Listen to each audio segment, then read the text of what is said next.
Good morning, everybody, and thank you for taking your Friday morning to have an intensive 2-hour workshop on the developmental effects of lead. I think it's something that everyone in the county is thinking about right now, and we have multiple panelists with multiple perspectives to be able to provide us insight and to be able to answer the questions that we have that we're probably encountering every day about these issues. So at this time, I am very, very excited to introduce Senator Jim Ananich. He's here today to introduce us to our panels, but again, I just think this is a great sign that we have our policymakers, we have our educators, we have our nonprofits, we have all of our systems builders here today to really help our community. So I'm excited, and Jim Ananich, if you could join me up here and introduce our panel.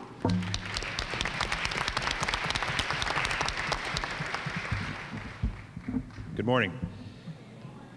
I first want to welcome you all here today to Flint, and I want to thank you for having me, but more importantly, I want to thank you for the work, sorry, I'm a little taller. Thank you for the work that you guys do every single day. Obviously, we have a very specific issue in our community that relates directly to the work that you do. I'm not so sure if I fully check with my staff. This is an amazing turnout. And it's such an important topic, and the fact that you guys are working on it now more than ever is extremely, as a citizen of Flint, as a father, as a lawmaker, I can't tell you how grateful I am for the fact that you're willing to do this important work. And I mean this, the next statement I'm going to make, and I don't mean this as hyperbole. You are literally the most important person to many of the families in my community's lives right now. The work that you do, whether it be assessing the problem or the developmental strategies that you're giving these families, or the work that you do every single day, is going to have a major impact on the lives of these children. And because of you, it's going to be better than it was the day before. Obviously, please. And I mean that from every part of my being. This is an issue that is personal to me. I live here in Flint. I have a 7-month-old that I'm in the process, and I'm going to tell you some personal things about myself. I'm in the process of adopting, so I have absolutely no idea what kind of prenatal care my child was gotten. I know that I protected my child since this emergency has happened, but I have no idea what kind of developmental issues my child's going to have going forward because of the failings of individuals in Lansing that failed our community so badly. So the work that you do and you're going to be doing is going to be frustrating at times. As you know, I was a teacher before, my wife was a teacher, but you know this more than anybody does. It's going to be frustrating, it's going to be trying, and there's going to be times when you want to quit. But I can tell you, even if you don't get thanked every day, if I could call you every morning and call you every night, at the end of the day, I would personally thank you every single day for the work you're doing now and the work you're going to do going forward, because it is extremely important. And it's going to make sure that our community, our city, our county, our state, 5 years down the road, 10 years down the road, 15 years down the road, is better than it is today. That has to be our goal, right? We have to make sure that these child's lives are not thrown away as individuals in Lansing because of their failings could have happened if we wouldn't have addressed this issue. And I'll tell you right now that I'll fight for every single dollar I can get every single day to make sure you have the resources you need to do the work that you're doing. I promise you I'll do that. And I want to make sure I kick it off to this wonderful panel we have today, because this is really, really an important issue. And I want to make sure we have some really great panelists here. So, and I apologize, with a name like Ananich, I can relate to people pronouncing your name wrong, so if I do that, I really apologize, and I'll make sure I do the best I can to get it right. Obviously, Dr. Monahana Atisha, a partner in this, one of the great champions and heroes of our community, is unable to be here, but she, as was said before, she'll be here next time. Dr. Lauren O'Connell is a developmental behavioral pediatrician at Hurley Children's Center, with expertise in effective parenting behaviors and toxic stress. Most recently completing her fellowship in DBP and health services research at the University of Michigan. Lauren is a lifelong Michigander and pediatric advocate. Could you please stand up, Lauren?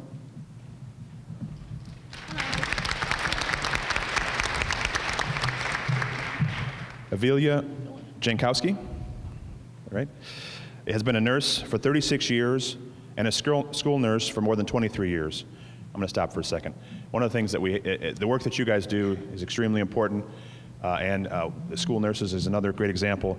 Michigan has the worst student to school nurse ratio in the country, and we have to do something about this. And I think this issue, more than ever, this is a collaboration that needs to happen. And we're obviously, we got some more school nurses coming, but we need a lot more, and every child deserves to have that. So, I'm sorry, I'm editorializing for a second, but every chance I get to talk about that, I'm going to do that. So she is the coordinator of the school health services for the Genesee Intermediate School District, where she provides support to Genesee County schools for health and safety needs of students. She is the president of the Michigan Association of School Nurses, has been very active in school health issues statewide. Can you please stand up?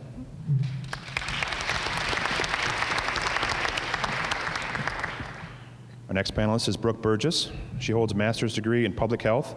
She is a registered dietitian and the coordinator of the Genesee County Health Department Women's, Infant, and Children's Program. Brooke.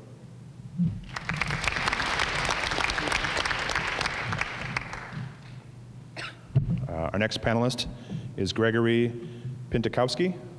Piantkowski, okay, great, sorry, I was close. Is currently semi-retired from Lapeer Community Schools with over 37 years in education as a teacher and school psychologist. Could you please stand up, Gregory?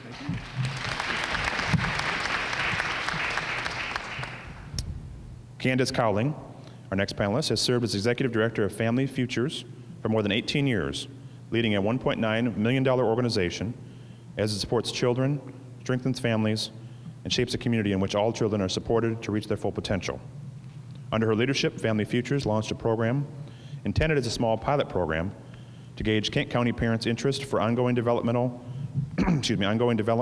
screenings and in-time education to young children. Now, 13 years later, the Connections program has evolved into a service reaching more than 24,000 children and conducting more than 100,000 developmental screenings. Candace?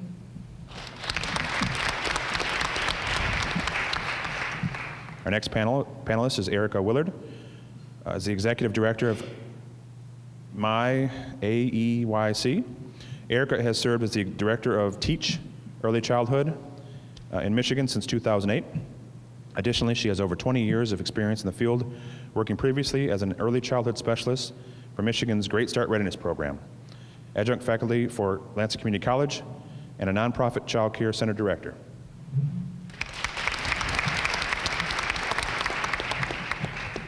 And last but not least, Krista Zovach has worked in Genesee County as a registered dietitian, nutritionist, RDN, for approximately 15 years, beginning with her dietetic internship at Hurley Medical Center. Her work has been in community nutrition since 2007, with the focus being on families and their children. She currently oversees the SNAP-Ed Nutrition Education Program at the Genesee Intermediate School District, Departments of Health, Safety, and Nutrition. Krista?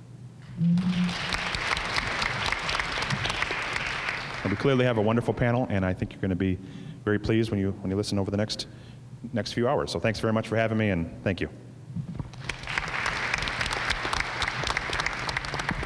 All right, thank you, panelists. I think we're ready to begin.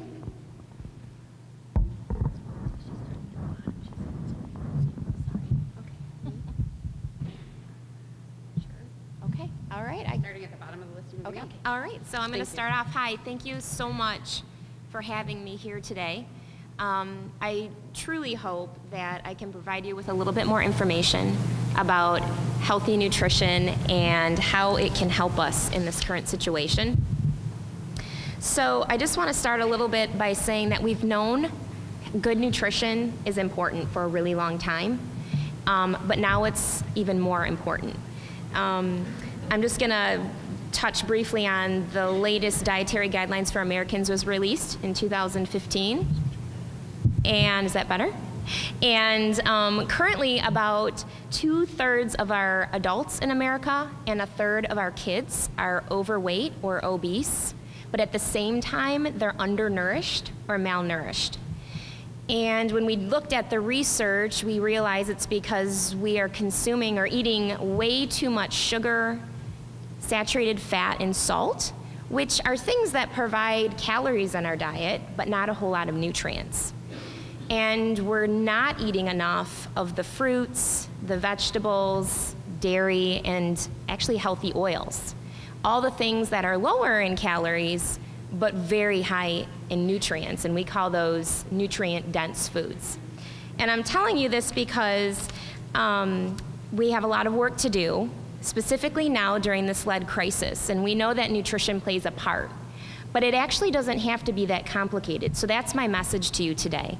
That my goal to you, and then I hope that you can spread this information on to your families as well, is that basically by eating like my plate, we can get the nutrition we need to keep us healthy and our kids healthy and to combat some of the effects of lead exposure.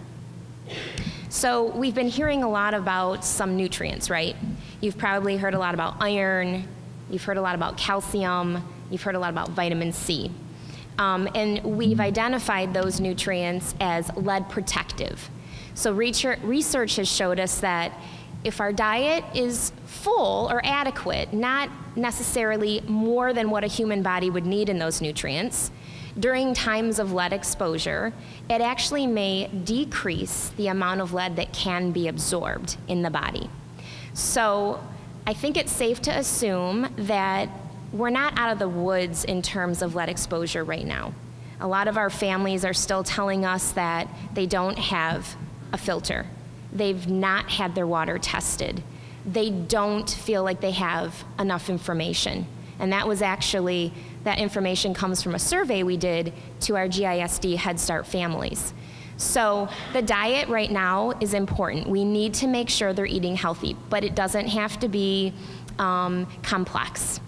If we eat like the My Plate, which you see, My Plate's method is making half your plate full of fruits and vegetables, a little bit of whole grains, some lean protein and some dairy. If we try our best to eat like this a couple times a day, you're pretty much insured to get the nutrients. So a child age 1 to 3 needs approximately 700 milligrams of calcium a day. 1 cup of milk has 300 milligrams. A cup of calcium fortified orange juice has about 260. And about 1.5 ounces of cheddar cheese, which is like 3 Dominoes, has like 300 milligrams of calcium. So you can see if you follow the My Plate by having your 3 servings of dairy a day, it's very easy for us and our kids to get that calcium we need. And it's the same with iron. Iron we basically get from our meat, right? Our meat area on My Plate. It can also come from iron fortified cereals. Some cereals like mini shredded wheats actually provide like 90% of our day's need of iron. So again, by just following some basic eating, our kids and ourselves, we can actually get the amount of iron we need. And the same with vitamin C. If you're filling your plate with half of fruits and vegetables, specifically with your citrus, your orange, your, actually bell peppers are very high, strawberries, kiwis, orange juices, you're going to get that vitamin C. So that's one of the main things I wanted you to all know. It's not anything special you have to do. There's no special products you have to purchase. It's just basic, continuing what we've always told ourselves and our families to do in terms of eating. So the other piece to the nutrition that's really important is we know that empty bellies absorb lead more than full bellies. So this is not the time to be skipping meals. This is the time where especially those little guys, those preschoolers, we want them to be eating every 2 to 3 hours, something little. So a breakfast, a mid-morning snack, a lunch, a mid-afternoon snack, and some dinner. But we know that access to healthy foods in Genesee County right now is tricky. So I'm really happy to see that we have someone from WIC here. I'd also like to have you get information on how you connect people to the food bank, because they've done a great job in terms of stocking their warehouse with those foods that are high in those lead protective nutrients, and getting people information regarding SNAP, so their bridge cards. Because we can tell them what to eat, but if they don't have the right food available to them, it's just not gonna happen. So if we can be of assistance in kind of directing you in terms of helping people get access to food, you know, we'd love to do that as well. So the GISD, we right now actually are holding some parent-led events, is what we're calling them, and we're gonna continue to do that. We're visiting Head Start sites, to begin with, where we're doing cooking demos, allowing people to taste different foods that are overall healthy and high in the nutrients. and just being a resource to them. And we're going to continue to do that. We're increasing our staff that is able to go out in the community. So hopefully we have a chance to work with all of you and your families at some point in time. But we all know what works at Costco when you're shopping, right? The samples. So we are really striving to be out there in the community doing cooking demonstrations, cooking classes, allowing people to get involved in the cooking process, getting their kids involved in the cooking process, and just allowing them to explore working with healthy foods. I've seen it time and time again. A parent actually just last week came up, I was making scrambled eggs with some spinach, and she was like, oh no, I am not gonna eat that. I don't eat green mixed in my eggs. And she ate a sample of it, loved it, said I would have never thought to do that. And so hopefully that's, one person that we reached in educating them on how it's very simple to eat healthy right now. So that's basically summing up what I had to say. I don't know if we're just moving on.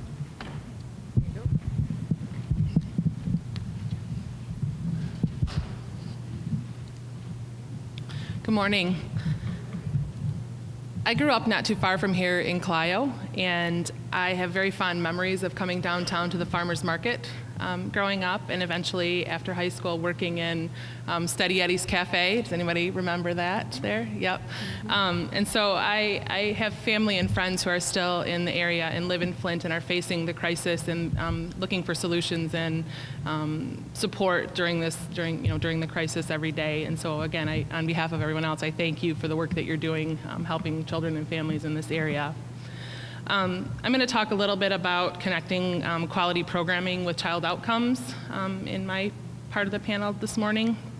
As you know, the demand for early childhood education and care programs continues to increase, not only in response to the growing demand for out-of-home care, but also in recognition of the critical importance of positive educational experiences during their earliest years.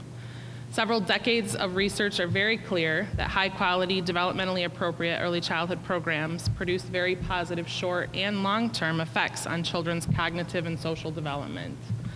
Specifically, children who experience high-quality, stable early learning situations engage in more complex play, demonstrate more secure attachments to the adults in their lives and to other children, have increased thinking ability, and more advanced language development and vocabulary. We know, and research proves, that high-quality, developmentally appropriate infant, toddler, preschool, and early education experiences predict greater success in the early grades. We also know that a critical and key component of high-quality programs is the quality of the staff working directly with the children every day. We need highly trained, talented, compassionate adults to care for our youngest children. Yet for many early educators, there are significant roadblocks to accessing further education. Finding the time to attend classes and trainings, as well as the time to study and complete assignments, can be very challenging when one is working. Another roadblock is the limited availability of funds, scholarships, financial aid, and loan forgiveness for early educators. As Executive Director of Michigan AUIC, Michigan's primary association representing over 3,300 providers in the field and educators working with and on behalf of children and families birth through age 8 and their teachers, I want to share just a brief sentence about information about the Teach Early Childhood program, a program that the association administers. Since inception, we've worked with over 6,000 people across the state that have pursued additional coursework, their professional CDA credentials, associate's and bachelor's degree. The scholarship provides comprehensive support for recipients, including tuition, fees, books, travel stipends, release time, and bonuses to further their compensation upon completion of the required numbers of credits each year. Early childhood programs have the potential for producing positive and lasting effects on children. To maximize this potential, we must work to ensure that all programs meet the highest standards of quality. This requires commitment from federal, state, and local governments, businesses and labor, private institutions, and the public. We must join together to create and maintain excellence in all early childhood programs. Again, I thank all of you for the work that you're doing on behalf of Michigan's young children and their families. Morning, everyone. Again, my name is Candace Colling. Thanks for the good morning there back. I am from Kent County, so had a nice, thoughtful drive over this morning. Fortunately, the weather was nice. I'm really happy to be here. I think oftentimes our state is divided up into too many different sections. Our communities are divided up. And so the opportunity to come alongside and learn from all of you and to share some of the lessons that we've also learned in Grand Rapids as well. My organization, Family Futures, has been doing a program called Connections for now going to its 13th year, and we do developmental screening. We do it universally, and we have many, many partners in being able to do that. We started off in Kent County, and now we're doing it Kent, Ione, and Montcalm County, and then Mason Lake and Oceana County are also using our database as their infrastructure, so they're providing their services locally, but using our database so that we can, at the end of the day, be able to have secure data in different areas, but also be able to roll it up and understand a lot more about what's happening with children and families by looking at that data across a wider range. In terms of what those services look like, so from a family's perspective, what happens is at birth, someone will visit them in the hospital, or they may have a home visit afterwards, and they can be offered the service through that means. Everybody, though, in at least Kent and Ione County, with the birth certificate registry, we have a partnership with the health department, and so when their kiddo is 2 months old, they get their first ages and stages questionnaire. So for those of you, many of you, I'm sure, are familiar with the Ages and Stages questionnaire, but so I'll keep referring to it as the ASQ. For those of you who aren't, it's a developmental screening tool that was designed to be used, to be filled out by parents or somebody who spends at least 16 hours a week with a child. And it runs from birth to 5 years of age. Every 2 to 6 months, there's a standard, an ASQ3, and then there's a social emotional. We've been offering the standard ASQ now, as I said, for now going on 13 years. Recently, within the last 2 years, we added on the social emotional as well. Parents can also sign up anytime that they want over those 5-year time. They can leave the program and jump back into it if they want. We've changed over time. We have a really strong emphasis on listening to parents and feeding that back into the work that we do. So we've changed the program over time as we've learned from parents. So what the service actually looks like is that the parent will receive an ASQ, and they can do that online or by mail. We find that it's really important to offer it by snail mail. There are about 80% of the families who choose to use snail mail. We also use a little bit of a combination where if we have their emails, which for about half of the families we do have their emails, and we'll send them reminders as well about the ASQ then. So they receive that, they fill it out online or return it to us by postage paid envelope, and then we in turn score that and turn it around really quickly. If everything is on track and the family has no questions, then we send them that feedback and say, everything's good, and here's what you can expect until you get the next ASQ, and here are activities that you can engage in, play that you can do with your child to be able to support their child developing on track. If they have any questions, concerns, or if there's a low score, then we have parent coach, and all of our services and materials are offered in English and Spanish. So we will reach out to the parent and answer those questions, connect them with community resources if needed, and kind of be a listening ear as well. Sometimes we're kind of stepping along with them, especially when it's something that we kind of just need to keep an eye on what's happening before a formal professional referral is made. The idea of this is really providing just-in-time information. So some of the other information that we provide to parents is we do seasonal newsletters, and we do those using the protective factors as the content that drives what we put in there. We also do some services, not as many as we would like, but with resources limited, we do what we can to try to connect parents with each other as well, because we get a lot of feedback from parents about how they want to connect with other parents. Some of the other things that we do is, while we offer it universally, we know that not everybody's kind of situated with the same opportunities to engage and connect with those services, so we target some of our efforts as well. We make it possible so that parents can automatically have the results shared with their pediatricians, family physicians, or the clinic. We also make it possible so that they can share those results with their child care provider. We also then, and that we share those results automatically then, we're also able to step back, for instance, with child care providers and take a look at what are some of the common issues that are coming up at particular developmental ages, and then give feedback. And so we provide some technical assistance at times as well to child care providers. The big one always is the biting one, what to do when kids are biting. But we're able to kind of pull out those themes. We also have some targeted efforts in rural areas, because rural areas are different than urban, they're different than suburban areas as well. Some of the other things that we're able to do in kind of a big picture sense is because we have processed so many of those developmental screenings and served more than 26,000 kids now, we're able to understand what's happening a little bit bigger picture. We find that about 15% have a low score. But we have a particular area where we're targeting foster care kiddos, and with foster care kids under 5 years old, we're finding that 60% of those have a low score. So there are different outreach that we need to do there and different supports that we need to provide. We found that the most likely time to find a developmental issue is between 18 and 24 months of age.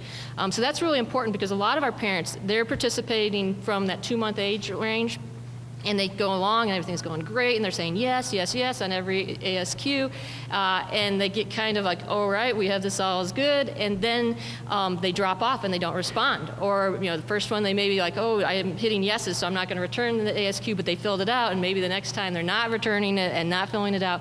So we've actually changed our program so that when families don't return ASQs after 3 consecutive times, we have a step down so that we provide it less frequently, but we still make sure to provide it on at least an annual basis and matching the American Academy of Pediatric recommendations as well. And we were able to do that because we learned when most of the developmental issues are occurring.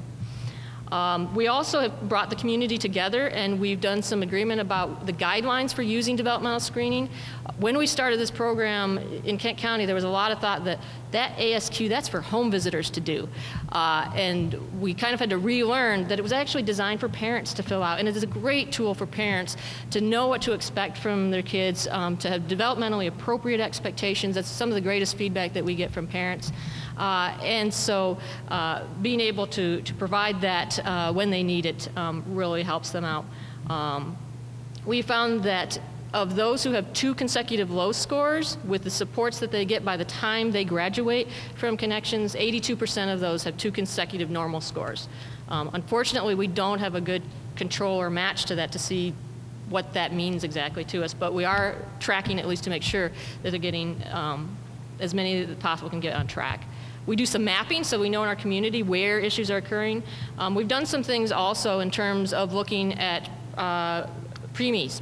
So with preterm delivery, you know, there's the preterm delivery and the early preterm delivery. So we were actually by week to show that in that preterm piece, so that month prior to giving birth, every week that a kid gets closer to full term, it reduces the likelihood that there's going to be a developmental low score, and we know in which domain, and we know with boys and girls how it different. So in a big picture, there's a lot that we can learn. So we're able to identify gaps as well. And one of the big things I think is we are normalizing the idea of parents being empowered to know what's happening with their kids, to support them through play, to have the information to be the best parents they can possibly be.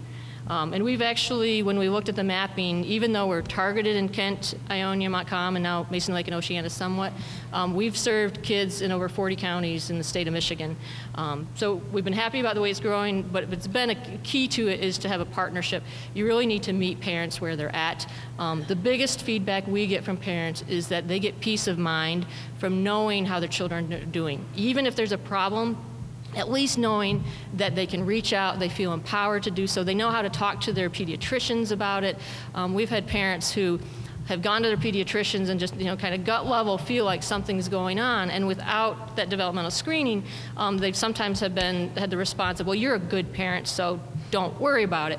Even a great parent can sometimes have developmental issues, so this really empowers them. The other side of it too is we call it the freak out factor, is we try to help it so that parents do not freak out. So we give them timely information. It's really important to get that feedback to them as quickly as possible. And later on, I'll be happy to answer any more questions because I could go on and on about the program. So, thanks.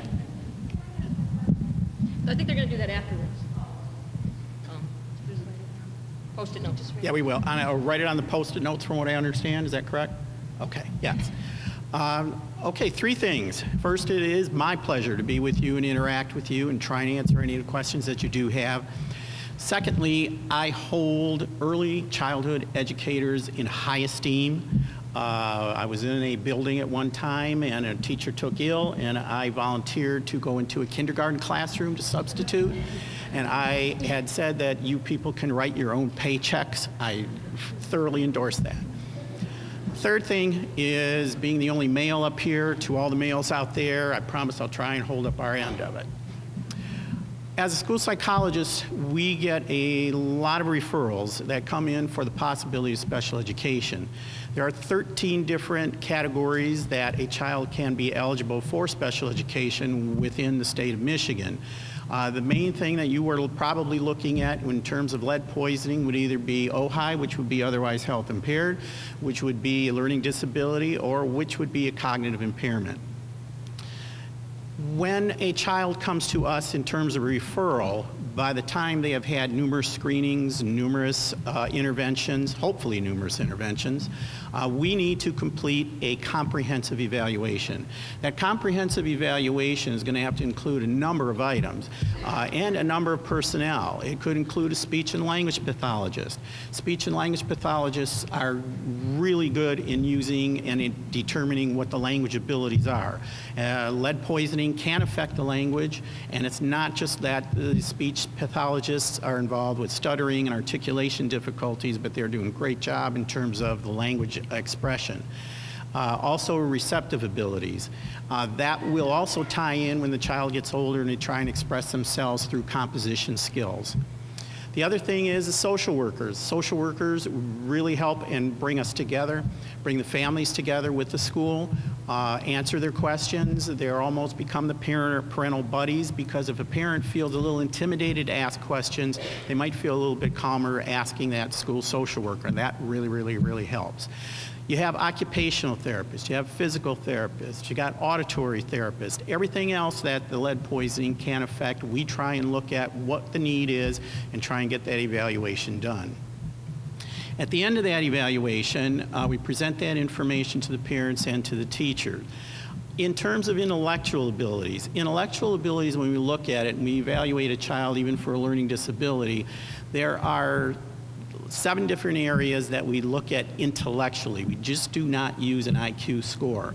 We try and separate it into a lot of different areas, such as general cognition, knowledge, visual motor integration, but the biggest thing that we are finding now with any child that has had lead poisoning is their ability to use long-term memory skills. And that's where we use associative thinking skills. And associative thinking skills meaning where they put everything together and assimilate it into their knowledge base. And that's very, very, very hard for them to do. We're working right now with an 8th grader who has lead poisoning and was a transfer into our district, into Lapeer, from the Burton area. And to give you an idea of how it affects her, it's that she can't understand algebra. She can understand 1 + 1, 2 + 2, all the computations, but now when you add letters to the numbers, it completely throws her off. And she can't make that connection, and that's where the children really, really suffer. In terms of your younger folks that you have, what you will have is a lot of children just react to what they visually see. They don't assimilate that information and make that part of their whole learning experience. For example, if you go back in Rubbermaid, it used to make those little balls, and the balls would have little holes in them of all the different shapes, and I think they were red and blue, and you pull it apart and all those little blocks fall out. Well, the child's excited about that, and they wanted them to just get those blocks in terms of inside that little ball. But they don't understand and discriminate between there's different shapes in that ball, and they become frustrated and then throw it out. So these type of children will become where they become very piecemeal in terms of their learning styles. They're not going to stick with you through a lesson and an explanation. They're going to be visually orientated, and they're going to want more information that they're going to be seeing. These type of children are going to be more receptive to visual scheduling. When you are going through scheduling and teaching them that at this time you're having carpet time, this time you're doing calendar, this time you're doing it, if they would see pictures to follow it, that makes more sense to them than you trying to go through and really try and explain what that whole lesson day is going to entail. The other thing is they have a hard time understanding all the abstracts. I mean, you talk about abstract things that we discuss, like the love, the caring, things like that, the emotionality. For them, emotionality is, give me something that I want, give me something that I like, whether it's food, it's candy, it's ability to play with a toy. It's a reward-orientated type of system, and that's why they're wired into that type of an atmosphere. So patience is first and foremost in terms of your abilities to really work with these children, because they won't keep up with the rest of the class. As you go through it, you're going to see that they're going to fall further and further behind because they become more confused. And when they become more confused, then they get further and further behind, and it's frustrating to them and for you, and they see no purpose in what you're doing. So those are the main effects that we're really looking at and wanted you to be aware of. The other thing is that auditory discrimination skills are very important, and we have to determine what their hearing abilities are, first of all, medically, before we can even look at phonological awareness. Because as they get into first grade, they have to know 44 phonemes, and if they don't know those 44 phonemes, they're not going to be able to continue to be a good reader as we get into second and third grade. And as you know, it just builds and builds and builds. So if we're trying to catch up, if they are not a fluid reader by the time they are fourth grade, they will not become a fluid reader at all. And we've got to work, and time is against us. And you people, as the early interventionists, have to really look at the intervention strategies they're using and keep data in terms of what's working, what isn't working, because that will help the teachers that will receive the children that you send on as you go into kindergarten, first grade, second grade, and so on. With that, I want to conclude it by looking at the cognitive ability. And the cognitive ability, there are four main areas that we look at for a cognitive ability. It's not just an IQ score and you say that this child is mentally impaired, or what they say now is cognitively impaired. We do look at 2 to 3 standard deviations below the mean as determined through some intellectual assessment. Assessment measures are different for younger children as they are for older children. The difference usually is at 6 years of age, and we start to differentiate a lot of different types of intelligence beyond 6. The other part of it is that we look at adaptive behavior skills. And adaptive behavior skills, we try and measure it in the areas of communication, socialization, daily living skills, and also their motor development. And we try and separate those as much as we can. Frequently, you as teachers will be asked to fill out something called a Vineland Adaptive Behavior Scale. Vineland Adaptive Behavior Scale separates those areas, and we could kind of pinpoint where those weaknesses are and use also the strengths to overcome the weaknesses. The other thing is that it has to be primarily in the cognitive domain. And then lastly, that what we're looking at is that there is not anything else dealing with medical impairments that would interfere from their development. So those are just some of the areas that we're going to look at. What I do want to tell you is that this is going to require a lot of staff, a lot of money, a lot of effort, and a lot of time. Screenings are good, but when you come into the comprehensive evaluations, those are going to take a lot of time. We can't just see a little guy or gal for 10, 15 minutes. It may take us 10 or 15 minutes each day for maybe 2 weeks to try and work with them, but in order to get a clear picture where that child's at, we are going to need time and the effort. And the last thing I want to say is I don't want us to become, as educators, involved in all of the blame battles that are going on. Because you can get involved in that, and that's going to suck you in, but you can't take the time to do that. Let all those politicians, let all those attorneys, let everybody else do that. We have to concentrate on educating our population of all those little folks. Thanks.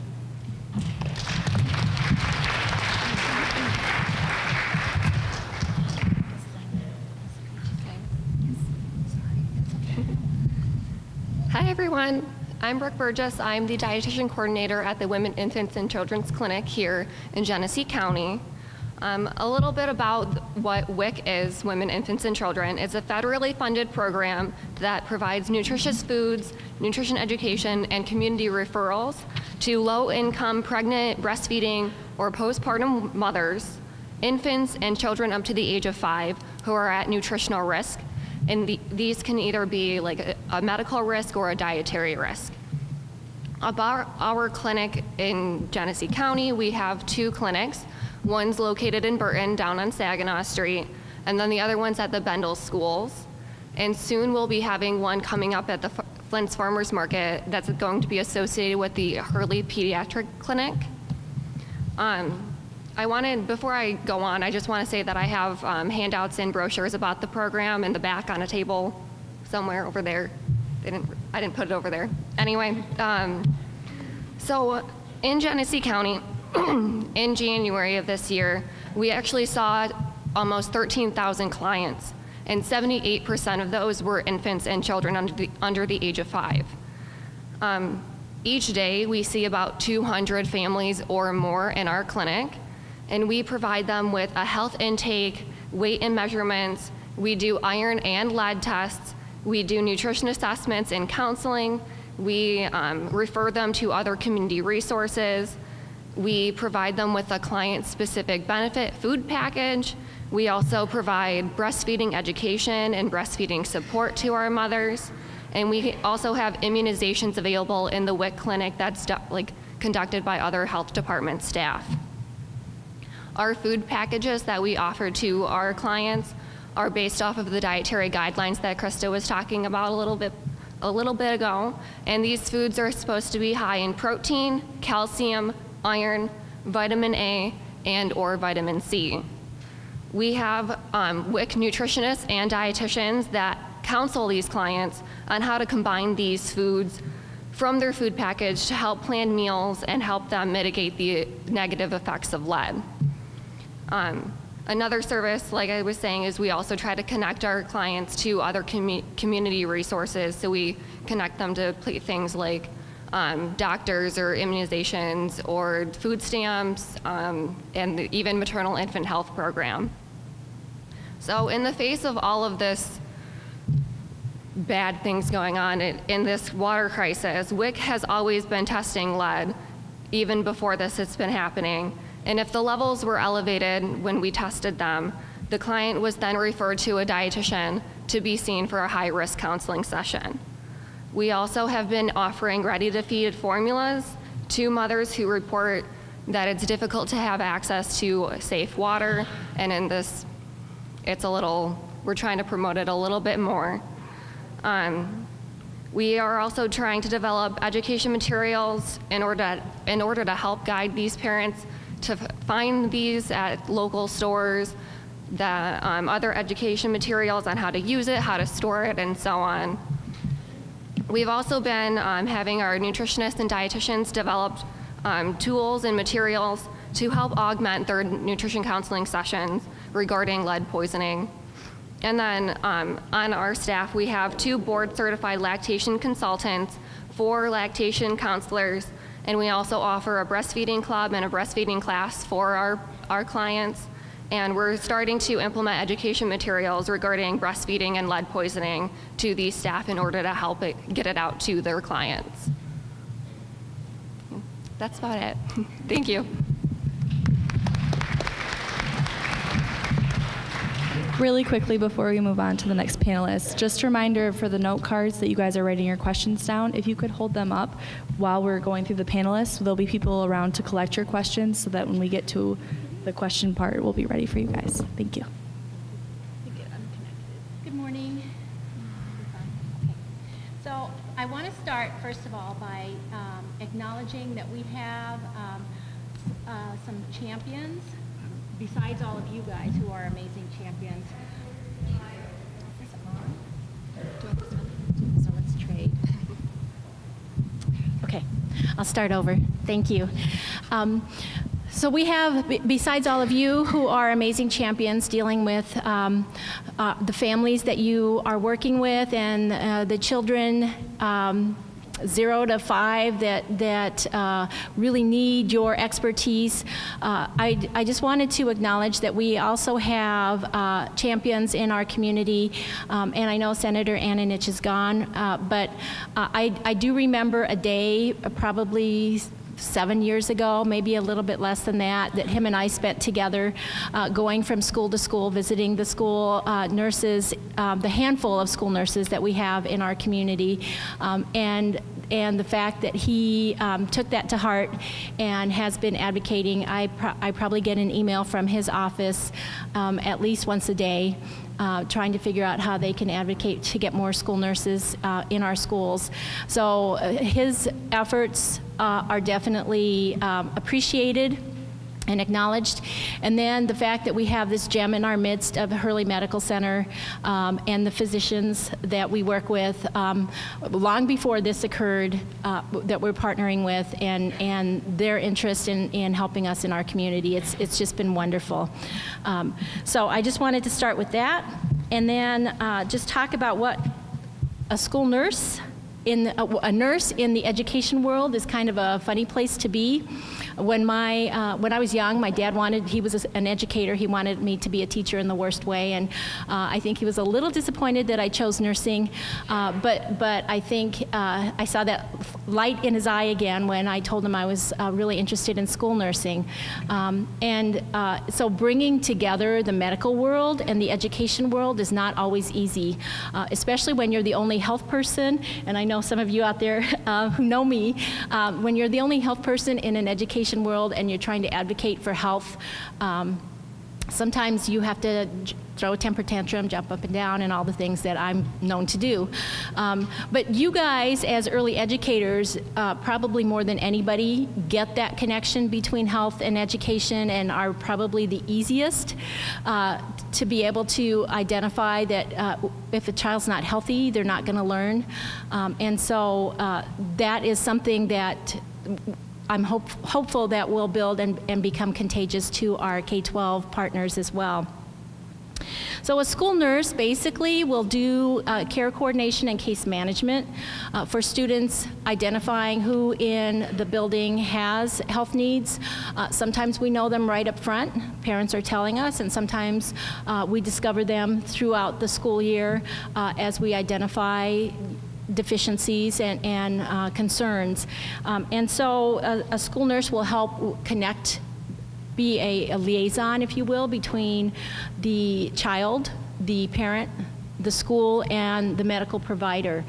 So looking at kids with chronic health conditions or acute health conditions, identifying when they need to be referred, when they need consultation back with their primary care provider, identifying if they have insurance, do they have a primary care provider, are they in a medical home? We have lots of resources in Genesee County now, including our chat program, where we can really work individually with kids and get them where they need to get medically so that they are healthy in school and ready to learn. Some of the things that we're doing at the Intermediate School District, who I work for, my agency is very focused on health as well as education. We have been securing grants and extra funding to expand our early on services, and knowing that we are going to really be looking at early on accessibility for all of our kids. And if you don't know how to get a hold of our early on department, we have lots of our staff here in the front row, so if you need to talk to them afterwards, but you certainly can visit our GeneseeISD.org website and get information about early on there, or you can always call 591-4947, which are our early childhood programs office number. You heard Krista talk about enhancing the nutrition education services that we're doing, and also enhancing our nutrition services. So we have taken money from the supplemental grant for additional snacks in our schools, fruits and vegetables, above and beyond what the food service directors are providing for our kids for breakfast and lunch through their school nutrition programs. So we identified that through that breakfast and lunch participation in our K-12 schools, our kids are getting about 60 to 80% of those nutrients that Krista has mentioned. And so our additional snack program is looking at maybe providing that extra 20% that needs to happen. So an iron and calcium item along with a vitamin C snack, if you will, before the kids go home is something that we have been providing, started this last week in Flint schools, and we'll be reaching out to all the kids that have Flint addresses no matter what school district they're in. We also are working with Michigan Department of Education, Michigan Department of Health and Human Services, as well as the U.S. Department of Ed and U.S. Department of Health and Human Services to provide additional Great Start readiness programming and additional slots for Head Start. So we know that we're expanding in those areas as well. We have been hiring additional staff, a school psychologist, additional health consultants, and other support staff for our early on coordinators. We're looking at hiring a few school nurses as well, and maybe more down the road. And then utilizing volunteers on weekends to help deliver water throughout the area. One of the other things that we've done, because we are educators, we have put together a parent education component, trying to reach our parents for the basic needs that they need to be addressing at this point. Things that we know. We're not certainly experts on lead in our department, but we know what our families need to be doing to keep themselves and their families safe. So we have developed, you can see on the screen, our Supporting Children and Families presentation. We're working on a staff presentation as well to kind of help our school staff know what kinds of things they might be looking for, what kinds of things they might be bringing into the classroom. And so I'm just going to flip through this. There's probably a lot of you that have seen this already, and I'm not going to go through it again. I bet you're glad for that. But I just want to flip through because what we've done is we talked about 10 steps, 10 easy steps for our families to make sure that they are doing everything they need to do. And that's the good thing, is that we need to let our families know we are partnering with them. We're going to be all in this together. And so if we can make this as simple as possible, the 10 steps are just basically first finding out, because there have been questions about, is my water from Flint? And then how to get bottled water, and knowing that bottled water is important especially important for certain ages. Making sure our families are getting their water tested and getting it tested frequently. So a lot of people think if I got my water tested once and it came back okay, we're off the hook, and it's important. The health department is advising that our families get their water tested at least monthly, because it's changing as the water is flowing through it. So that's something that we can certainly help our families remember to do. I talked about certain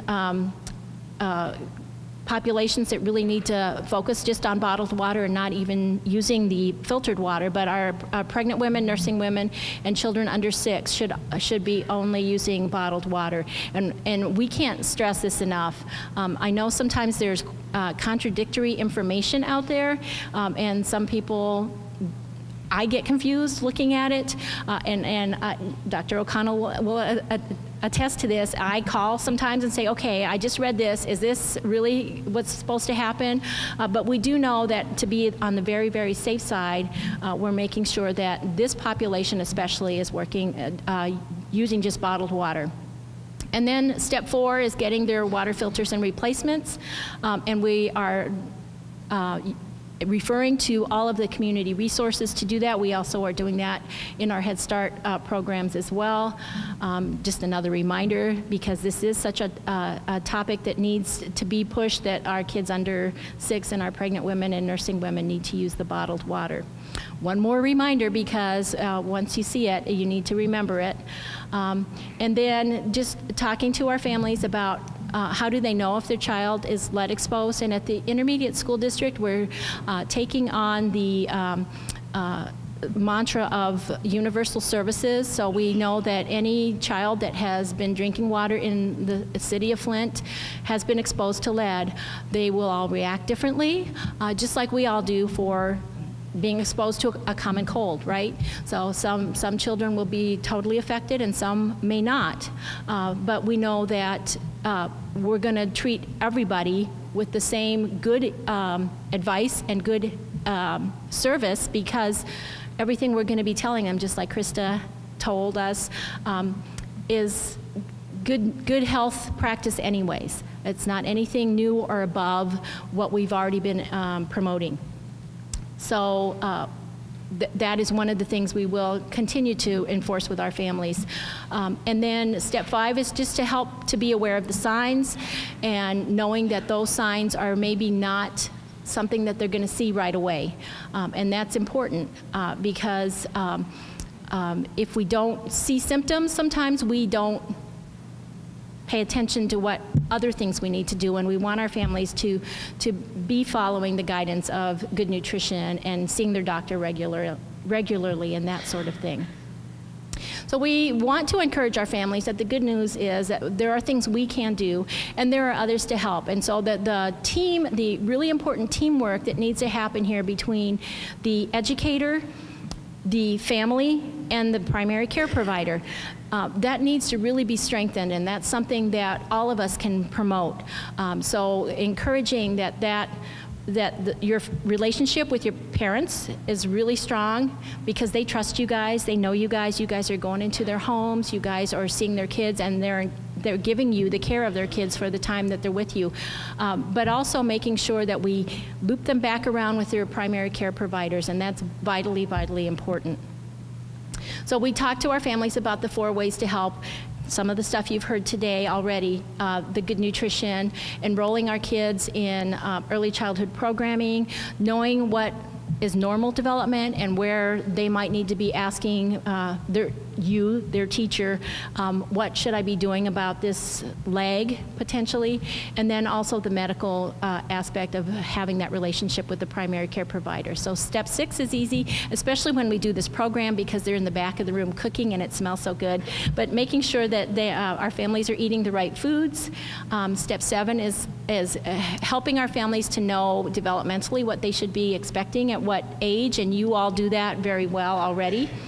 Step 8, this is a step that sometimes is not as strong as we want it to be, and as a nurse, this is the one that frustrates me the most, because we know when our families first have their babies, they're taking their kids to the doctor routinely, right? And that's probably because of immunizations, 2, 4, 6, 12 months, 15 months. But typically those well child visits drop off after that, and that's because their kids are well, right? They're not taking them to the doctor because they're not sick. But the well child visits, especially now, are going to be very important because our primary care providers are going to be able to help us to identify any delays, and that's something that we need to make sure our families all do. We also know that we had a Medicaid rebid in January, and that some of our families don't even know who their primary care provider is anymore, and they maybe don't know that their insurance has changed. And so that's something that we, as their trusted classroom staff and the rest of us in school health, could potentially help with. And so making sure when we refer our families to primary care providers, we can ask, you have all your insurance information, and are you still with the same primary care provider you had before? Some people were switched. A lot of people switched insurances, and some people were switched primary care providers. And so we need to make sure that we help our families get to where they need to get, or get back to the doctor that they wanted to have. Step 9 is you guys really enrolling in that early childhood program, and then encouraging our families to read together. For at least 30 minutes a day throughout the day. And then we just give them the WATER acronym so that hopefully it's another easy way for them to remember what they need to do. These are all on our website, geneseeisd.org. So the presentation is on the website. There's a handout, a lovely handout that goes with it, and we're developing a home visiting checklist off of these 10 steps, and so when you're in the home, you could very easily go down that list and make sure that everything has been done, and hopefully that will come out to you very soon. Thank you.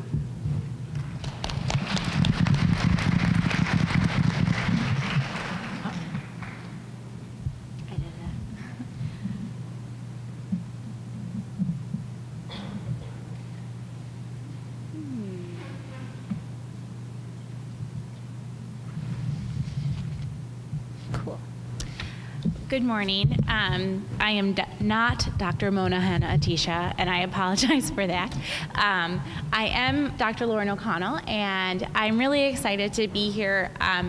So I'm very happy to be sitting with this panel, because I think we, as a group, represent, maybe intentionally, but maybe not, really the 4 pillars of intervention that are going to bring this community forward. And that's around nutrition, around education, around parenting support and caregiver support, which I'll touch on a little bit more, and around medical home.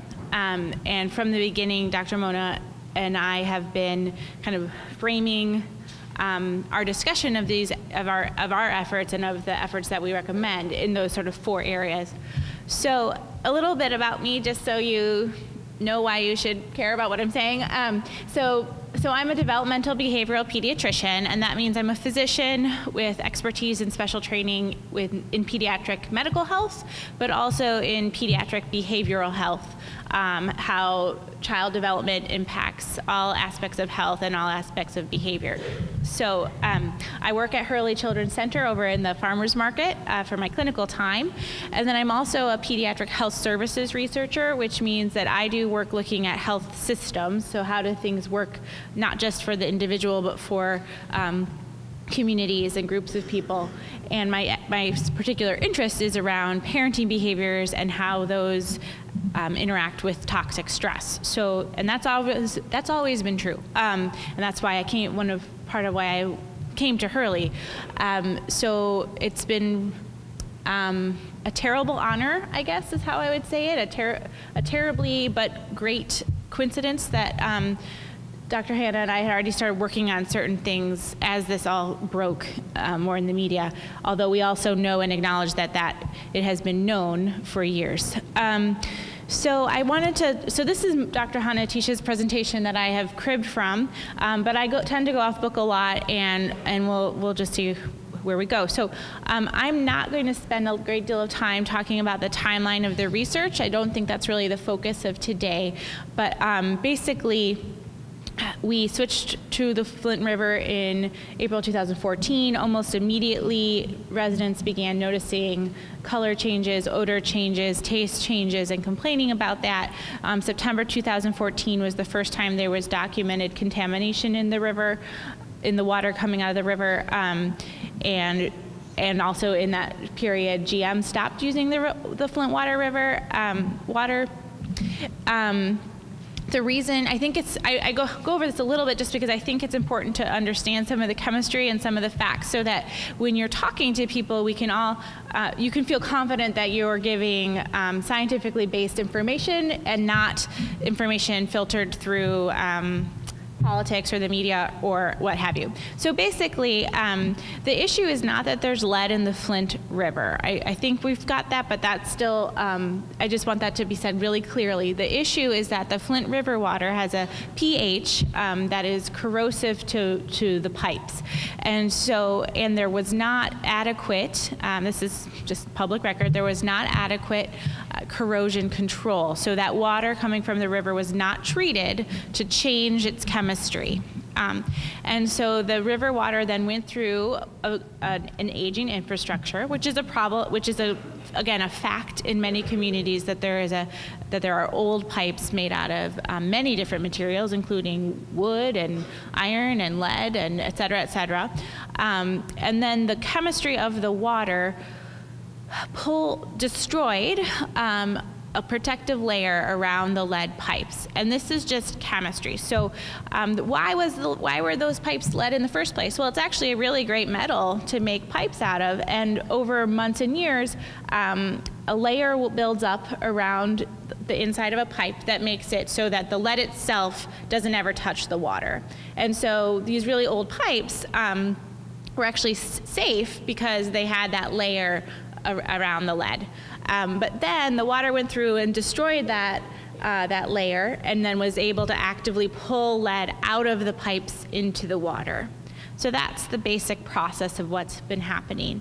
And why Flint in many ways is, we are not unique here in that this sort of water-based lead problem is happening, but it's exacerbated by the degree to which and the the amount of old infrastructure and lead pipe-based infrastructure in the city, the fact that it's not just main water lines that are lead, but there's a lot of individual service lines and individual housing pipes that are lined with lead, and so it's difficult to identify exactly where the problem is coming from. And the fact that because there are many areas of the city where there are water lines, but not a high density of population, and so the water sits in the pipes for a longer time and is then able to leach more lead from the system. So then when it is moved through, it has a higher lead concentration in that water. So all of that together is like the chemistry aspects of why there's lead in the water. If you have questions about that, write them down, and I'm happy to spend more time on that, but just as a basic, so we're all on the same page. So this was initially detected in February 2015. Dr. Mona's research came out in September, and basically what it shows is that, so there's two types of lead levels you'll hear people talk about, and you should always clarify if you're hearing somebody, if somebody is telling you something about a lead level, you need to understand, is it a water lead level that they're talking about or a blood lead level that they're talking about? Because water, they're different and there's different recommendations. So the work that Dr. Hannah Atisha did showed that from before the switch to after the switch, the percentage of communities in Flint zip codes that had high water lead levels went up significantly, and the gap, the difference between non-Flint zips and Flint zips broadened. So that's one thing that they found. And you can see that it's a geographically patchy change. So what's this showing is the colors are basically what level is the percentage of high water lead levels in that area. And on this slide, okay, good, it's coming through clearer than sometimes. So the map with all the lines as opposed to the blocky colors, that map is actually a map of the city water lines. And so you can see pretty clearly that the pipes that are shown in red, which are the oldest pipes, are in the neighborhoods that have the highest water lead levels. So it's a geographically based issue. And then the other work that they did was they did look at blood levels in children, and they found that the percent of children with elevated blood lead levels, and for this paper that was greater than 5, we can talk more about that number, that percentage of children doubled. And that's overall in Flint, it doubled. And again, looking at those geographic patches, the percentage of kids with high blood levels more than doubles, even skyrocketed. So this is probably actually an underestimate. As we've discussed before, we're considering everyone in Flint exposed. I'm gonna come back to this blood lead level issue in just a second. And so then it took some time, but now the water is switched back, and that's great. However, the problem is not the water, right? The problem is now that the lead pipes have been stripped of that protective layer, and so it's that's part of why it is difficult to establish that anything is now. It will be difficult to establish that the water is safe. So, why do we care about lead? So, we've talked a lot about what we need to do, but I wanted to take a step back and just go over why, and we've alluded to this, but why do we care? What's the problem? So lead is a neurotoxin. It's not something that our bodies use in any productive way. So there's a lot of things that can cause damage if you have too much of it or you have too little of it, et cetera. Lead is not something our body is designed to use in any productive way. So there's no such thing as like a safe level of lead. There's no such thing as a level of lead that our body wants or knows how to use. And as a scientific community, we've actually kept bringing down the level of lead that we consider elevated. And so a few years ago, it was at 10. Now we're saying actually it should be 5. So scientifically, like in the medical and sociological community, when we're looking at what is an elevated blood lead level, it's this 5 micrograms per deciliter of blood. So, and the effects that lead has are, the problem with lead is basically lead travels in the body through the blood, and the places it goes are to bone and to the nervous system. It doesn't really cause problems when it goes to the bone, except that it can hang out there for a while and come back. We can talk about that too. But it doesn't cause any direct issues if it goes to the bone. The problems all arise, the developmental and behavioral problems arise when it goes to the nerves. And that's where you can get things like hearing loss, like we've heard discussed, because that's a nervous system, and then all these subtle but broad effects on cognition, on intelligence, and on behavior. Unfortunately, historically, lead has already impacted disproportionately communities that have low income, communities of color, and that is for a lot of complicated reasons, but basically areas of poverty are more likely to be areas with aging infrastructure, and that's probably the simplest way to put it for now. But Flint had issues around lead before the water crisis. There's always been issues with lead in the soil, lead in the paint, and that's true in Detroit, and that's true in many other communities. What makes this crisis unique, and what's really driving change in, let's say, the pediatric community, is that we haven't really thought about lead in water before. That does not drive how we screen as a pediatric community for lead. That doesn't drive how we design interventions for lead. And so there's a real upheaval, an appropriate upheaval, thinking about, oh, if this is happening here, where else is this happening? And how are we going to find out, and how are we going to test for that? So those are all reasons why we care. Coming back now to the blood lead level issue. So there's a lot of discussion about whether and when to screen with blood lead level. And when I say screen, I mean there's not a concern prompting the checking of the blood lead. It's just to find out if there's an elevated blood lead level in an individual. At Hurley, we actually do not recommend that approach. The reason is because blood lead has what's called a short half-life. So if you were exposed to lead in your water in, say, August of this year, of 2015, you would not, and then the water switched, and so now you've been drinking, or you switched to bottled water even before the water line switched.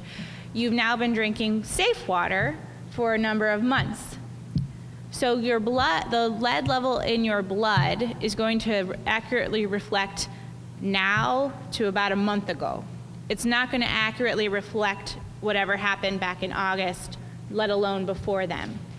So while it can be a helpful measure in a family where a kid's having problems, or in a family that is worried they're still being exposed, it is not a helpful way to find out if you've been exposed in the past. And the fear is that that is a pretty subtle distinction, and that's not being made very often. And so the fear is that if a family tests their children and they get a normal blood lead level now, there will be an impression for that family that their kid's fine. And maybe their kid is, but we just don't know. And so it would be a real shame for families to make decisions based on a normal blood lead level that doesn't accurately reflect that kid's risk or that family's risk. Does that make sense to people? I'm seeing heads nod. Great. So it's not that getting a blood lead level is always a bad idea, but it's a decision that should be made in the context of a conversation with that family's pediatric healthcare provider about that individual kid, not a universal or broad-based program. Okay, so talking a little bit more about, so basically this is saying, really we need to prevent this, and that didn't happen here, so we're going to move on. Okay, so I will say on the level of prevention, I actually think of nutrition as truly a primary prevention because it actually does prevent the lead from getting to the bones and getting to the nerves and being, basically, so again, it's chemistry, and calcium and iron have the same charge, and it's like literally, I don't know if you can remember back to high school chemistry when you would write like Ca2+, okay, sorry, I'm having flashbacks myself, but really lead and iron and calcium are all letters with a little 2+ next to them. They're all the same, they're in the same place on the periodic table. Sorry. And so they compete with each other. There's receptors and all kinds of things in our body that are designed to look for that 2+. And so, because we use calcium and we use iron, and it's when lead takes over those receptor processes that we have problems. So if we have enough calcium and we have enough iron, it will crowd the lead out. Okay. So obviously the ideal is to not expose people to lead at all. If people are being exposed to lead, it's good to have good nutrition to keep it from being absorbed into their bodies and used in their bodies. But then we know that once the lead is there, like we said, it goes to the nerves, it goes to the brain. And so we know that, and this is not from Flint data, this is from longstanding data, longstanding studies of different exposures through the decades, that if you increase your blood lead level, by 3 micrograms, it can drop your IQ. And if you think about that for an individual, that's actually not that huge of a deal. There's the range of IQ for, like if you think of normal as 100, we actually think of normal from 85 to 115. So if you're shifting a couple points as an individual, it may not have an impact. But if you think about the whole population being shifted, that's a big deal. And of course, for an individual, it could be a significant difference. The other major issue, and the reason that it has these impacts on cognition and on the behavior that I'm going to talk about is because of where in the brain it is absorbed and causes the most disruption. So anatomically, it disrupts the frontal lobe, and then it disrupts some deep structures in the brain that I can't actually point to, but that are in basically the very middle of the brain. They're called the amygdala and the hippocampus, and some of those are involved in cognitive processes, and then many of those structures are involved in behavioral processes. So this slide lists these things in terms of diagnoses, but I actually think it's more helpful to think of them in terms of the structures and the job of the structures affected. So the frontal lobe is the last lobe to develop, to fully mature in our brain, and for many of us, maybe it's still working on it. And it is in charge of what's called executive function and planning. And so it's basically the part of your brain that when you want to reach for the candy because you're hungry, it's the part that says no. Or when you want to like go really fast on the icy patch, it's the part that says no. Like when your body wants to do something risky because it will be fun, it's the part that says no. When you want to interrupt someone who's speaking, it's the part that says no. And so clearly this is not well developed in children. That's just a developmental fact. And over time it matures and lead disrupts that. And so you're going to see, because of that, behaviors that look like ADHD in the sense that there can be impulsiveness, difficulty with attention, difficulty with impulse control, as I just said, etc., those sorts of problems. The other place that I mentioned is the amygdala, so that's the other structure in the brain. And that's a structure in the brain that's involved in emotional regulation. And so another way that kids who've had lead exposure can present is with kind of emotional irritability, emotional dysregulation, difficulties handling stresses in their life. So again, I highlight this because I'm seeing a lot of heads nodding. You all know kids like this. It doesn't mean that they had lead exposure, by the way. There's other things that can cause this. But these are the kids that are actually often the hardest to like. I'm not even talking about teach. These are often the kids that are just really irritating and really negative and really out of control for maybe not all the time, but in many circumstances. And so even for their parents, I have a kid like this, even for their parents, it can be hard. You love the kid, but it's a little hard to like the kid. And I think we need to be really honest about that, because it's those kids that are the hardest to enjoy, that need the most intervention and the most empathy and the most patience, as you mentioned. And so just to highlight that the kids who are lead exposed are going to fall into that category. And there's other health effects too, much less common, but it can get lead, like any metal, can get deposited in other areas of the body, and so can cause more severe problems with much higher lead levels than we're seeing here. There are other costs of lead in the water, lead in the body, and one last sort of biological thing I did want to discuss was that so increasingly we understand that our bodies and what we pass down to our kids is not just our genetic code, but also different kind of impressions on that genetic code, the proteins around it, the ways it's passed down, I am not an epigenetics expert, but basically what that amounts to is that not just the genetic code, the DNA itself, but the way that DNA is expressed can be passed down through the generations, and that there are many things that have always and will always affect that. It's called epigenetics. And it's increasingly clear that lead is one of the toxins that can affect epigenetics. And so it is not clear exactly what characteristics or what issues can be passed down, just that the biomechanics of it is real, and that there are negative impacts, not just in the individual, but multi-generationally. So this is all the doom and gloom part, but just to emphasize that this is any solutions that we put in place cannot be for the next 10 years. They need to be for forever. They need to be for decades, and because we're not just helping these kids, we're helping their children's children as well.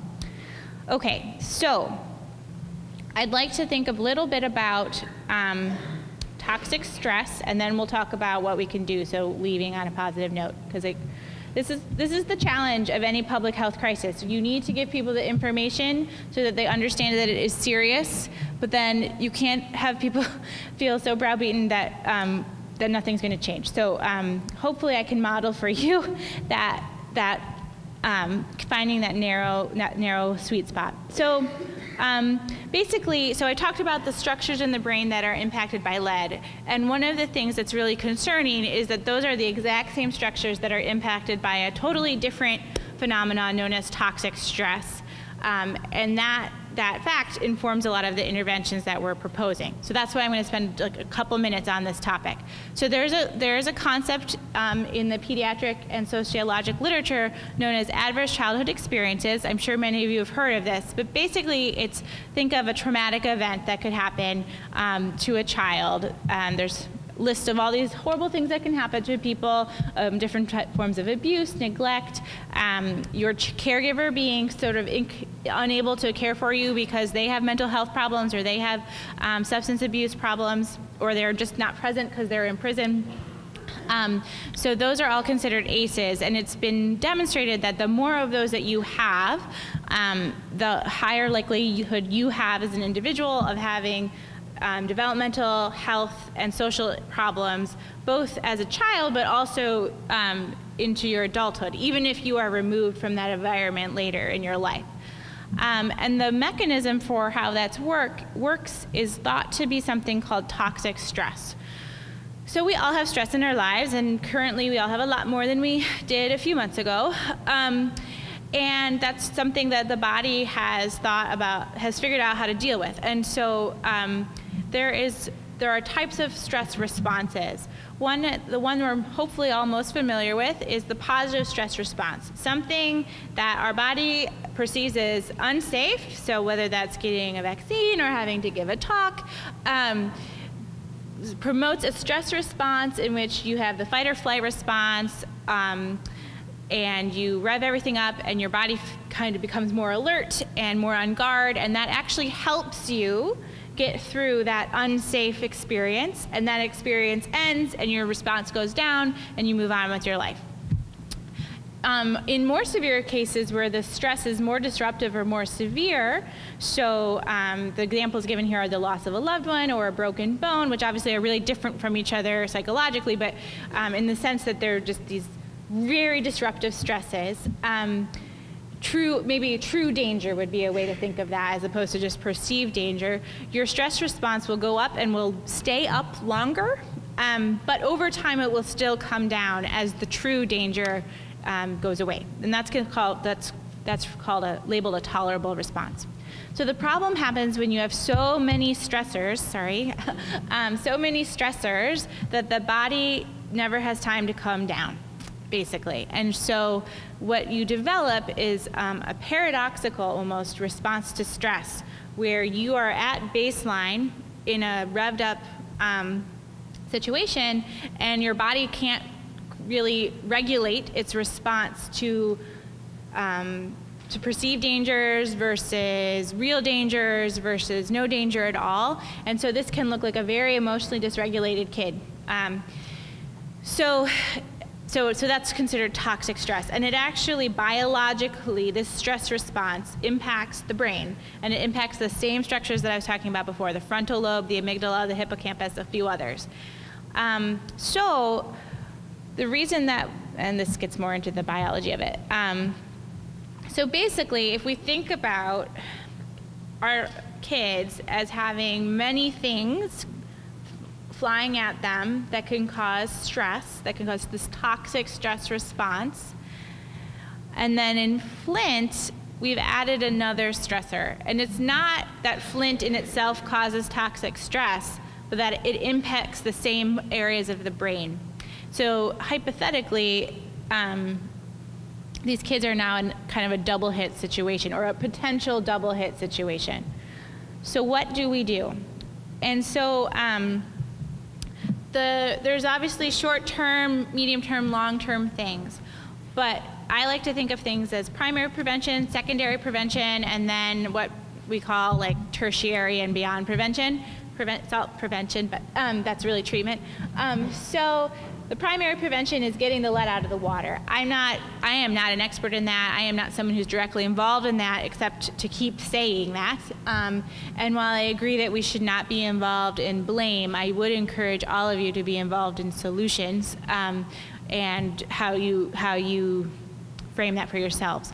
So that's something that the community is actively working on. There's the Flint Community Resilience Group that's actively working on that, and that is community-based. Plug to them, because if you haven't been involved with that, that may be a group you want to connect with. Then we've talked about nutrition as an also excellent primary, secondary, kind of in the middle there, prevention. And then Hurley, when I say we, I mean Hurley and the community around Hurley is advocating that the secondary and tertiary response to this crisis should be all focused on minimizing toxic stress. Because we are assuming that these kids have been exposed to lead, and so that they've already had one hit, so to speak. And so to help them have the best possible outcomes, we would like to minimize the chance that they're going to have other exposures to that, of stress to those areas of the brain. And so that comes down to the early childhood education that we've all been talking about, the frequent screening for development that we've all been talking about so that we can intervene, and then also caregiver and parenting support so that those relationships that are happening in the home are positive and protective. There's very strong evidence that that having one caregiver, and unfortunately they don't really define teacher in this way, but one caregiver in the home who connects and is considered who's considered by that child to be protective, will moderate the impacts of other toxic stressors, other toxic stress. So that's a really huge thing. I wanted to speak just briefly about what we're actually doing and like what Dr. Hannah Atisha is in not DC today, in North Carolina, talking to funders about. So we are proposing, and this is not just Hurley, but Hurley, Michigan State, community partners, proposing a model of assessment and intervention. So that would be tiered. So I'm going to explain that. So basically the idea is that because there's universal exposure, this community deserves some level of universal assessment and universal intervention. And so the first tier of assessment would be for as close to universal as like pragmatically possible, where every kid in the range of 0 to 6, including kids who are born up to July of this year, because their moms would have been pregnant during exposure, will get some form of brief but meaningful neuropsychological assessment. So what do I mean by that? Not every kid in Flint can or should get a full neuropsychological evaluation right now, but every kid in Flint should get an evaluation of some sort of a form of functional assessment that looks at a process that is less likely to have been impacted by lead as quickly. So something that can give us an estimate of where kids' brains were before they were exposed to lead. And while language is indeed impacted by lead eventually, it's one of the most well preserved. And so something like a vocab measure, I'm not the neuropsychologist involved in this, but we're looking, and maybe you can help us out with this, but we're identifying the measures for that baseline. And when all kids would also get a measure looking at a function that would be impacted quickly by lead. So something like in that executive function area that I was talking about, there's a lot of different measures we are thinking about. And the idea, none of this is like happening for sure yet, but the idea is that we would do this within a setting where kids already are. So school we'll be talking to all of y'all about hopefully getting into education settings, home visiting settings, places people already are, to quickly do that testing. And then there would be some sort of additional assessment done on a smaller group of children with more assessment and maybe some other like biological assessment at that point. But at least everyone will have some level of assessment so that we can be like, this is where people were, this is where people are, and this is where this individual kid is, so that we can help get that kid connected to services if they need it. That's on the assessment side, and then we're proposing, many years of follow-up with regular assessments and evaluations. And then our goal is to take this data that we get hopefully very quickly around this initial assessment and bring it back to the whole community through forums like this, through the Flint Community Resilience Group, and develop a truly community-based, community-driven model supported by data of the interventions for this community. So those that will include things like nutrition, parenting support, et cetera. It sounds really big and really optimistic, but frankly, what you need to get that sort of thing to happen is money. And right now, people are interested in giving all of us money. So we are working on that, just to be being very transparent. Okay, so I think that is sort of the narrative that I wanted to say today. I know I hit a lot of different things that could have each been talked about for like an hour. But I didn't. But I want to make sure there's time for questions. So is that where we're at now?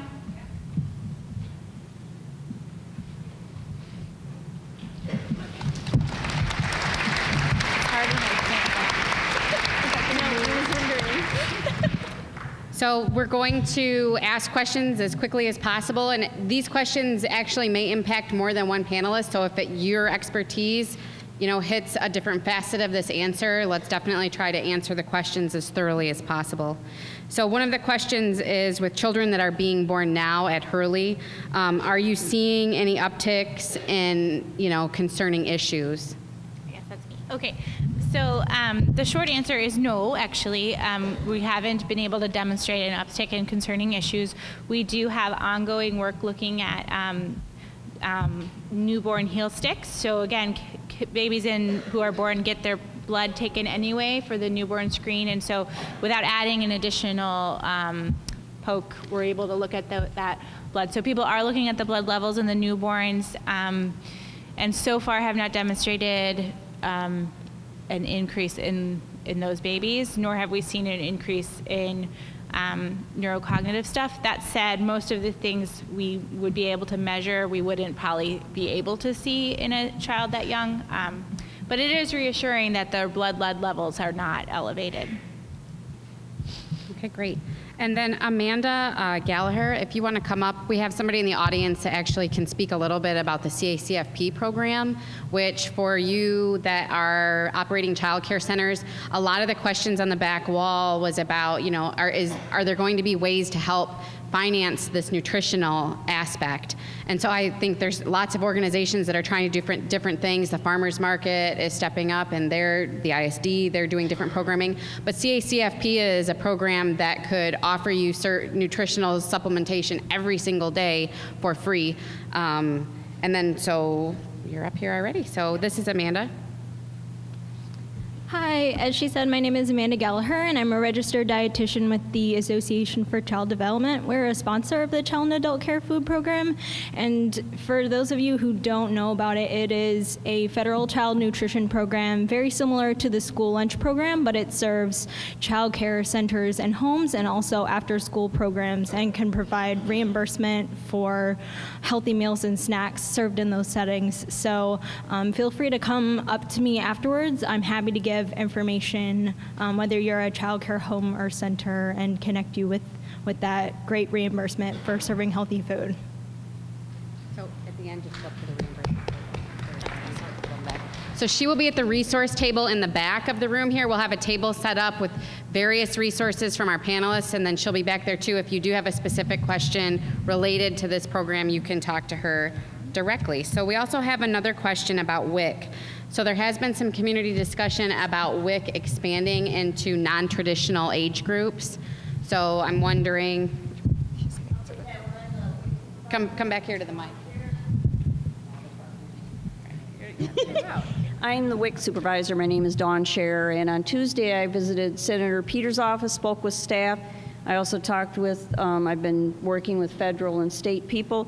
There was one request to the Senate Appropriations. It was denied because of policy. They're trying to go forward again to expand it up to age 10.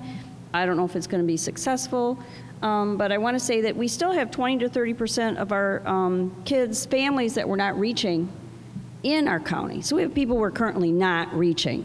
So I have one centralized clinic. I've asked for more staff. Money sprinkled down in many areas. It has not sprinkled down into WIC, I will say that. So we've added lead testing. We're adding some other services. And we'd like to expand to the people that we're not serving. How you can help is by referring people to WIC.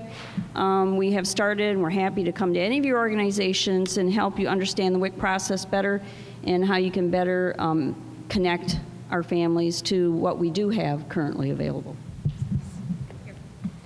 So again, WIC is just such a great resource out there. So, I mean, it's something that's already up and running that really does provide a lot of additional support to families. And the income eligibility is pretty broad for WIC. So it's not something that's really only targeting your most at-risk financial situations. It's really much more broad.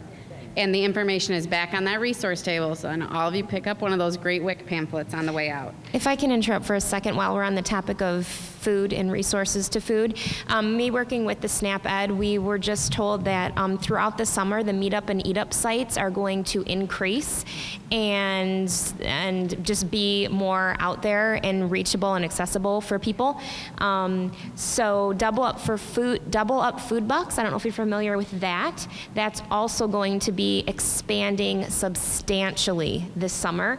Our SNAP Ed programming that we have, that MSUE has, that CRIM has, that National Kidney Foundation has, we are all expanding our program and our reach. So there's, and a lot of grocery store work is going to be done through SNAP Ed as well. Great.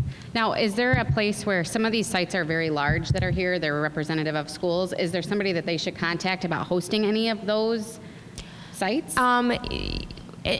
Well, meet up and eat up, yeah, absolutely. I think there's Okay. going to be some of it. You can make your site in the summer a place where families can come in and have food during the day. Okay, great. So we're going to learn a little bit more about that. We're having a meeting with MDE to specifically talk to that, so I'll get the information to All you. right, awesome. And if you are interested in, receiving additional information after this, if you're interested in any of these digital resources or any resources that we have from the panelists, just make sure you write your name on one of these Post-its and make sure you leave it at the resource table. If you registered via your own email, then we'll already have it and we'll send it out to you. So, how long before the signs show from lead? When will it show in school? So that's a question that comes up a lot about the timeline on it. So Dr. O'Connell, you might have some specifics on that one.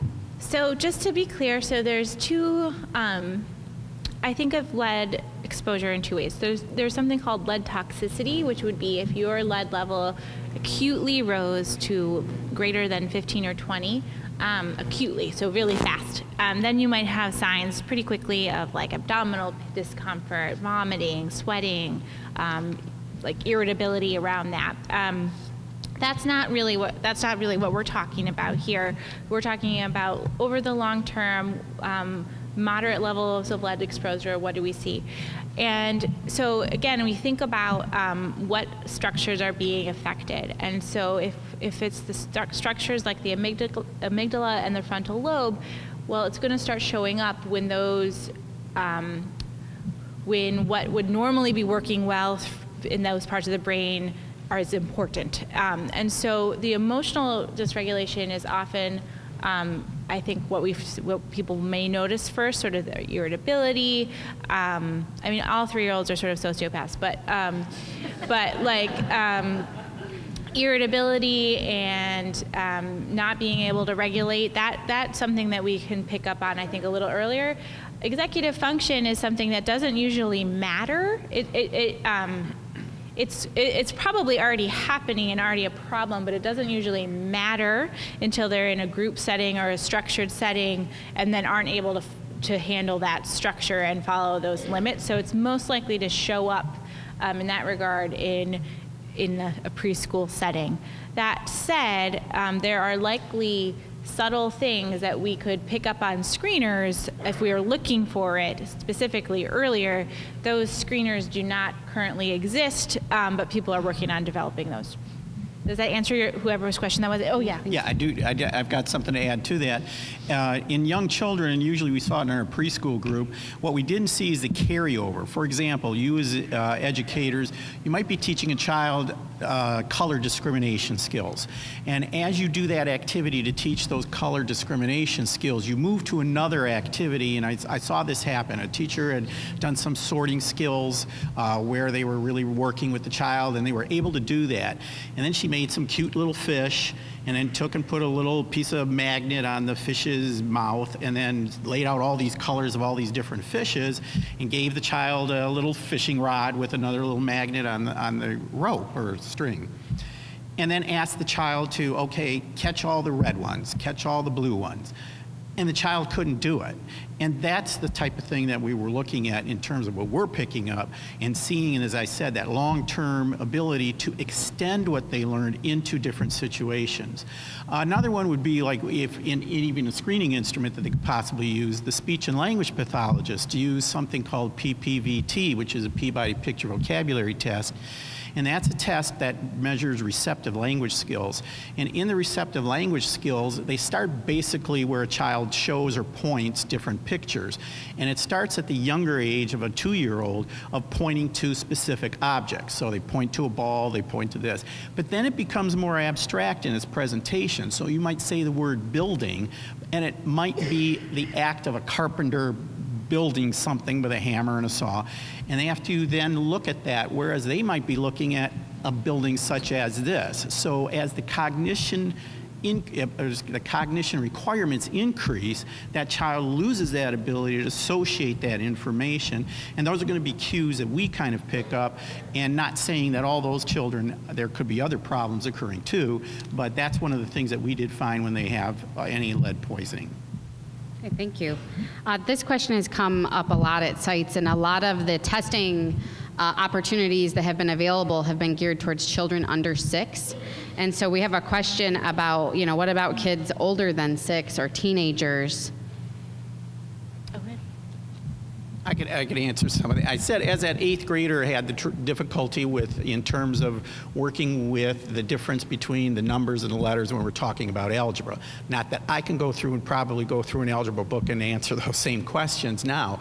But what they do have difficulty with is the association of like pros and cons as they get older into high school, where they have to write a book report. Tell me what the strength of this character is. Tell me what the weakness of that character is. They don't understand that. They can pick out the specific details, and they can tell you who the character was, what state they were in, and things like that. But when you have to assimilate that information or make those types of analytical type of decisions, they have a very difficult time in doing it, and they can't understand in terms of that long range aspect of it. So they're dealing with here and now and what they can picture, and as I said, it's very hard for them to picture those abstracts. If I could add, so I think that's true, but I think most of the data that we have about kids who are older and the impacts of lead, the actual exposure to lead was actually still when they were younger. And this comes back to that we don't think about, and when I say we now, I mean like nationally, the people thinking about lead have tended to think about lead exposure as occurring at a pretty discrete time, when kids were putting things in their mouth and eating paint chips, and that there are other opportunities for lead exposure, but that's the primary area where we screen and how we've measured and how we've built our surveillance and our long-term monitoring has been around that kind of model of how people get exposed. So this idea that somebody who is currently 13 who was not exposed before and has now been exposed to lead, what will the effects be? The short answer is that we don't have a very clear idea of that. A simple answer would be that brain structures are going to be most affected by exposure to lead when they are still developing. And so the younger that you are, the more likely you're to be affected by the exposure. But that does not say that an older child or an adolescent will not be exposed at all. We just will not be affected at all by that exposure. And we can hypothesize how that might present, but the scientific community does not have good evidence about that. One of our hopes is that we might be able to, as part of this universal assessment process, be truly as universal as possible for those 0 to 6 kids who we know will be most affected, but also recognize that there's gaps in our knowledge, and so do more targeted assessments of older kids as well and follow them over time, so we can better answer that question over time. So I'm sorry, I hate having to say we don't really know, but that's the most honest answer. So for those children, is it the recommendation, because like I said, a lot of these free lead testing opportunities have been for children under 6. Mm-hmm. So for older children with families and providers in the room, like what is the guidance on that? Should they say go to your pediatrician if you're concerned? In addition, I would say for kids 0 to 6, they should also go to their pediatrician, frankly. But yeah, I think if there's reason to be concerned in your household about your older kid, talk to your pediatrician, get the screening. The lead test works the same no matter how old you are, so that's fine. But I would actually say that for kids younger too. Okay, super. So we have a question here, and there were a few others like it. Do you, as panelists that are working with children at your different capacities, do you feel like these impacts are already being known here, that it's already having an impact on classrooms right now? I don't know if I can say that. Anybody?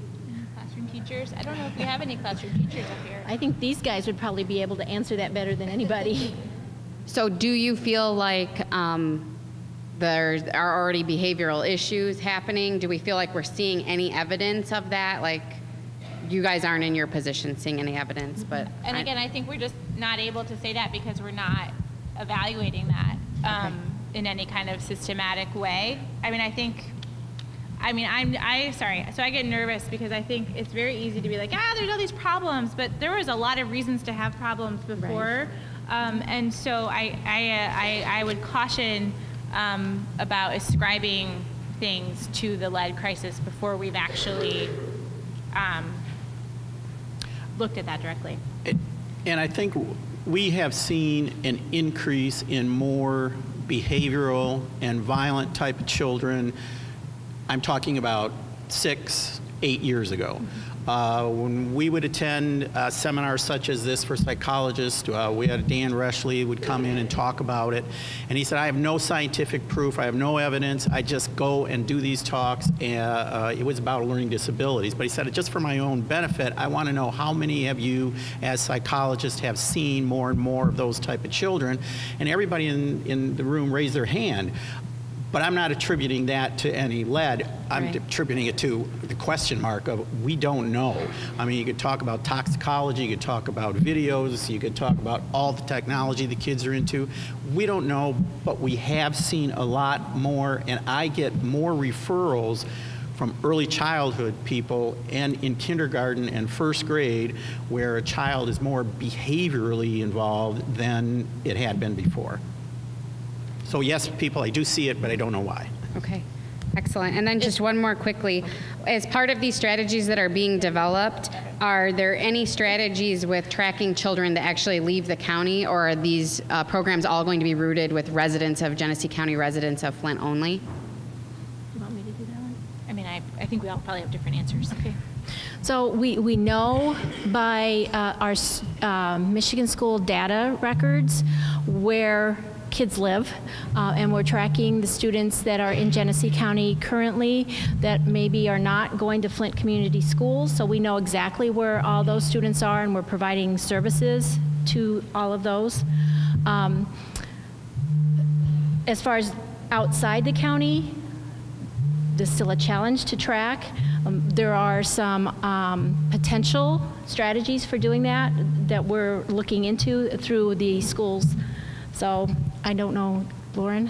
I mean, I think that's my answer would be very similar, that's definitely a goal. And I don't know, there's a lot of people who are better at thinking about how to connect different systems, thinking about that, and we'll probably want to touch base about that. Yeah. You know, obviously I can't speak to what's happening specifically in Flint and Genesee, but with having developmental screenings where it crosses the county, so it doesn't matter what zip code you live in, you still can get consistent resources and information.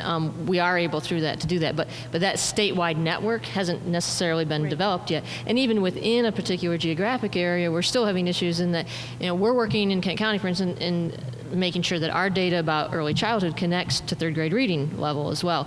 But you have to create those systems to be able to share that. And I think we have to be especially sensitive to the data and making sure that we are sensitive to parents' concerns especially. We get a lot of feedback from our organization because we are a private 501c3 nonprofit organization. I've been surprised, especially since the Flint crisis, that how many parents have commented about, we're really glad you're not a governmental entity. So I think we have to look at different partnerships in a different way than maybe we have in the past related to data. Yes. I think that's a great point. So again, let's go ahead and give our panel a round of applause. Thank you so much.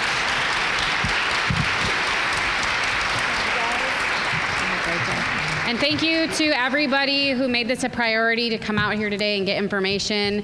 Take this information out into the community, and hopefully a lot of great things will happen.